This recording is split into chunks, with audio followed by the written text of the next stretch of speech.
Salut les amis des échecs, bienvenue pour cette deuxième épisode de Strategix. Donc si vous avez suivi le premier, vous savez que la position que je vous propose maintenant, c'est la suite de la partie entre Bobitnik et Konstantinopolski. J'ai réussi à le dire, bravo. Voilà. Donc cette partie, je l'ai tirée d'un excellent livre qui s'appelle Jugement et plan de Heuve. D'accord. Luc a déjà fait la publicité de ce livre, je vous le recommande particulièrement si vous le trouvez, il est difficile.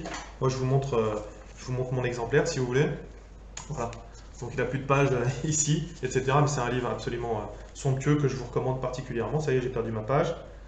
Voilà, bon, même si la position, je la connais bien. Mais bon, ça m'évite de dire quelques conneries de temps en temps. Voilà. Donc, on arrive sur cette position. C'est ce que je vous disais. Les grands maîtres, ils passent d'un avantage stratégique à un autre. Là, Bovitnik est passé à essayer de valoriser son avantage, son premier avantage stratégique était une majorité de pions à l'aile dame, mais Konstantinopolski s'est défendu et a créé à son tour le pion passé au centre. Voilà. D'ailleurs, souvent on dit contre une attaque à l'aile, souvent c'est on contre-attaque au centre. Voilà. Ça c'est bon, c'est un petit peu un principe de base, on va dire. C'est pas toujours vrai, mais globalement, dans la plupart des cas, c'est vrai. Donc ici, Konstantinopolski s'est défendu et a créé son pion passé. Cependant, Bovitnik est passé d'un avantage stratégique à un autre. Et le deuxième avantage stratégique, c'est, vous le savez maintenant si vous avez suivi la première vidéo, c'est bon cavalier contre mauvais fou. Voilà. Donc, vous avez cette position, vous l'avez peut-être déjà travaillée, je vous demande de la retravailler, vous faites pause, et ensuite, je vous montre le meilleur coup pour les blancs dans cette position. Donc là, ici, dans cette position, on a parlé de mauvais fou. Je vous conseille de regarder encore la vidéo que j'ai faite sur les bons fous et les mauvais fous pour bien comprendre la définition. Ce fou est mauvais parce qu'il a ses pions centraux sur la case de sa couleur. Donc ça lui enlève de l'activité. Voilà. Mais ce n'est qu'une définition. On peut avoir très bien des fois des mauvais fous qui sont actifs. Voilà. Si par exemple le fou était ici, ben, il serait très actif, ou même ici ou sur cette diagonale. Il serait actif. D'accord. Il ne serait pas forcément mauvais. Bon, même ici on aura F3, c'est peut-être pas le meilleur exemple.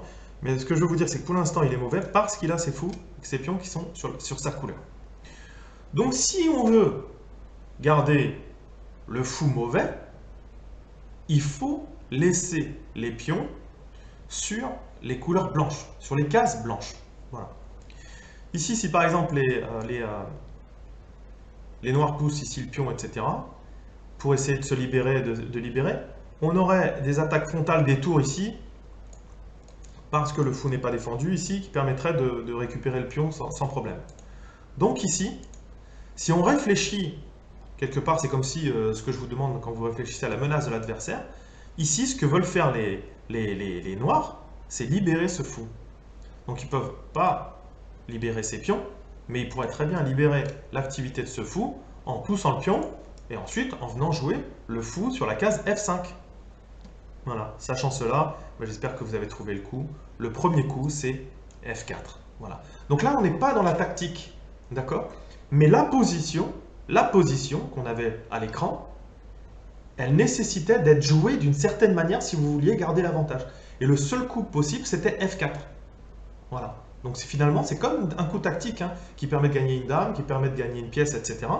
Un coup stratégique comme celui-là permet de garder l'avantage stratégique de bon cavalier contre mauvais fou en stoppant l'avancée des pions et en les laissant sur des cases blanches. Donc ici, on a forcément un retrait de la tour. Donc elle ne peut pas venir ici parce que c'est par le cavalier. Donc elle peut revenir soit en E6, soit en E7. Dans la partie, je crois qu'il a décidé tour va en E7. On peut voir pourquoi elle ne pourrait pas aller en E3. Parce que ici, sur tour E3, le roi viendrait ici. Le but également, c'est que quand on a un bon cavalier contre un mauvais fou, l'échange des tours favorise le bon cavalier contre le mauvais fou. En effet, si toutes les tours sont échangées, la finale sera gagnante pour le bon cavalier. Voilà.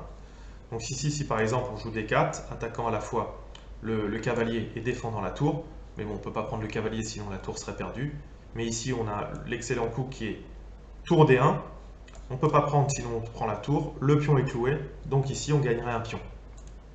Donc ici on n'avait que deux seuls coups, c'est soit tour ici, soit tour là. Donc les noirs optent pour tour va en E7. Et donc là, ici, non, pardon, voilà, tour E7, sur E4, tour E7. Voilà. Ici, comme je vous l'ai dit, les blancs, leur but, c'est d'essayer d'échanger les tours. Donc, tour F en E8, on échange le premier tour, deuxième tour, roi F2, le but, c'est d'essayer d'échanger encore la tour. Donc, ce que je vous demande maintenant, c'est d'essayer de trouver le bon coup pour les noirs dans cette position. Voilà. Donc les noirs, on a bien compris, ils veulent à tout prix se débarrasser de leur mauvais fou. Et à partir du moment où ils seraient débarrassés de leur mauvais fou, eh bien le pion passé compenserait largement la majorité de pions et les dames et la position serait sûrement nulle. Donc maintenant vous faites pause et vous essayez de trouver le meilleur coup pour les noirs. Donc nous voilà dans cette position. Ici on regarde, on a bien compris que les blancs donc, voulaient échanger les tours. Ici si par exemple on voit que le fou, vous avez compris que ce fou était mal placé, on peut très bien envisager un passage sur fou C8, fou A6, et ensuite il viendra sur cette diagonale où il aura de l'activité. Donc on va regarder ce qui se passe sur fou C8. Ici, on vient avec les tours, c'est quasiment forcé, sinon la tour va rentrer ici dans la position, donc l'échange est quasiment forcé. Ici on a le fou en A6, aucun problème. Donc on joue B3 pour éviter fou C4, où il aura encore plus d'activité. Les noirs centralisent leur roi. Voilà.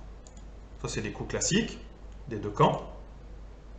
Fou F1 attaquant, le pion en G2, et ici, on vient mettre nos pions sur case noire. Ici, G6, donc on a deux structures de pions stabilisées à l'aile roi. Ici, le roi vient en D4.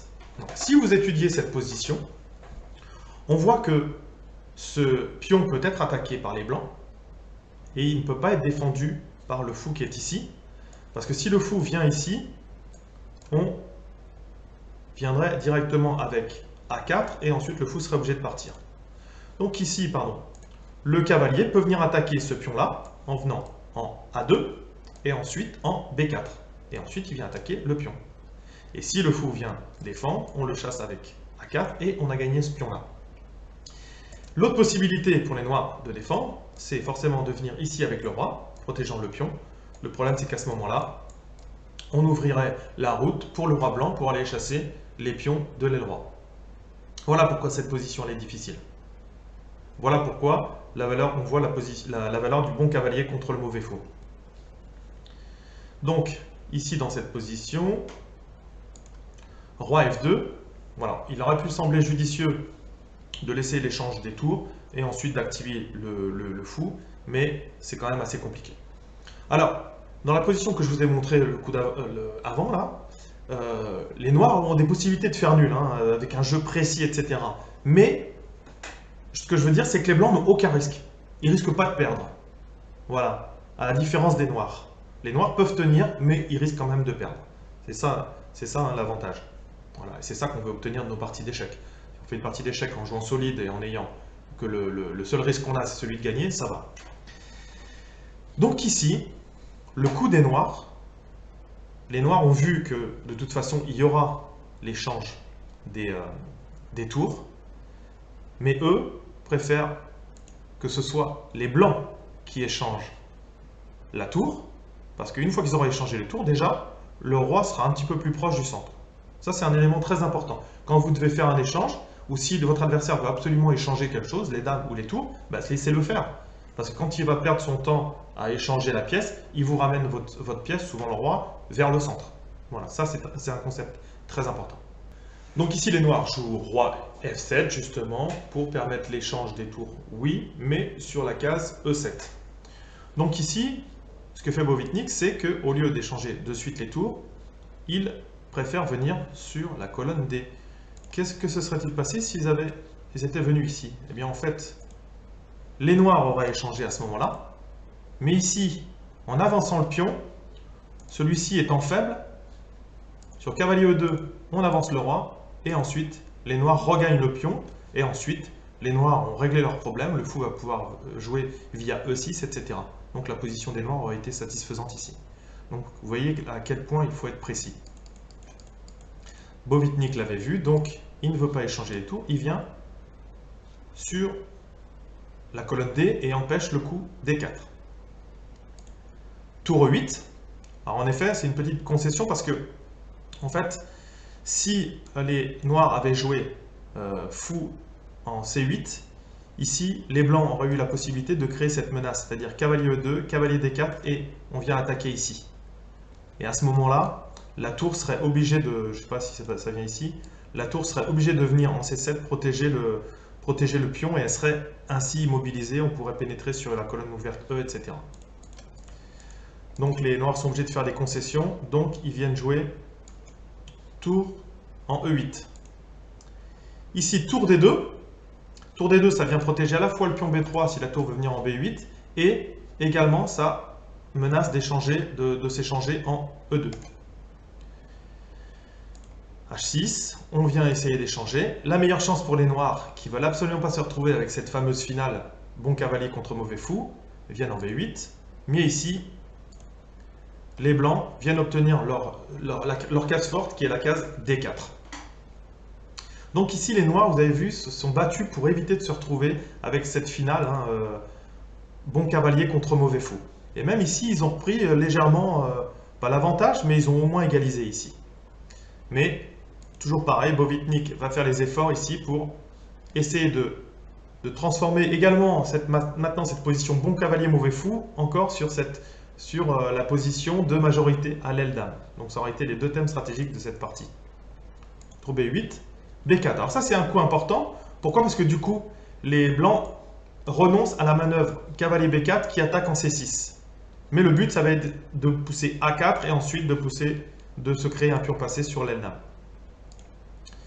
Ici, défense des pions. Voilà. Donc là, on commence à avoir plusieurs îlots de pions. Mais la tour ici va être une pièce très importante.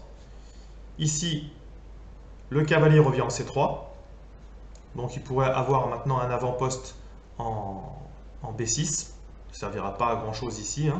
Mais c'est surtout, ça va pouvoir augmenter la poussée ensuite A4 et B5. Les noirs sont venus prendre la colonne G.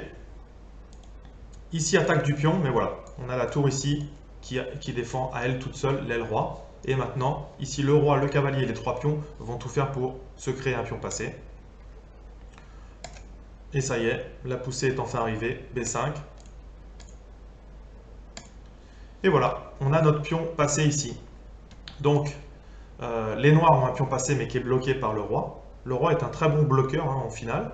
Voilà, le cavalier c'est le meilleur des bloqueurs. Mais quand il n'y a plus beaucoup de pièces, le roi peut être un très bon bloqueur également. Ici, je vous montre quelques coups de la partie. Plutôt que se précipiter tout de suite, on vient d'abord renforcer la position. Vous allez voir à quel point Bovitnik vient encore défendre toutes ses pièces. La tour qui défend le cavalier qui défend le pion, le roi qui défend le pion à son tour. Le roi vient ici et menace de pénétrer ici pour permettre l'avancée du pion passé. La meilleure chance pour tenir cette position pour les noirs, c'était de sacrifier le pion ici. Donc, ils sacrifient le pion ici. Donc les blancs ont obtenu un pion passé, ils ont un pion de plus passé, donc ils ont vogué vers la victoire, pas de problème. Voilà, une position difficile. Vous avez vu, sur cette partie, on est passé d'une majorité de pions à l'aile dame. Les noirs se sont bien battus, ils ont réussi à se créer un pion passé central. Donc on a basculé vers un avantage stratégique des blancs qui était bon cavalier contre mauvais fou. Mais les noirs se sont battus pour éviter de se retrouver avec une finale de ce type-là. Donc ils ont refusé les échanges des tours. Mais ensuite, du coup, Bovitnik a pu augmenter l'avantage qu'il avait sur l'aile dame et réussir finalement à se créer son pion passé. Voilà, c'est fini pour cette vidéo. J'espère qu'elle vous a plu. On aura d'autres vidéos stratégiques avec d'autres thèmes stratégiques, pardon. Je vais y arriver. Voilà, j'espère que cette vidéo vous a plu. Merci de l'avoir suivi en tous les cas. Je vous rappelle le site www.chesstrainer2000.com pour trouver les éléments stratégiques, tactiques, les ouvertures, des éléments sur la finale, etc. Donc il y a plein de vidéos qui vous permettent de progresser. N'hésitez pas. Je vous rappelle le site Facebook, Twitter. N'hésitez pas à donner vos commentaires, à liker et mettre des commentaires sur cette vidéo. Et puis sur la chaîne YouTube également, vous avez un onglet de discussion. Si vous avez envie de voir des sujets apparaître, j'ai vu sur les vidéos d'autres youtubeurs que vous demandiez certaines choses. N'hésitez pas à le faire sur ma chaîne, on verra ce qu'on peut faire. Merci encore, à bientôt, ciao.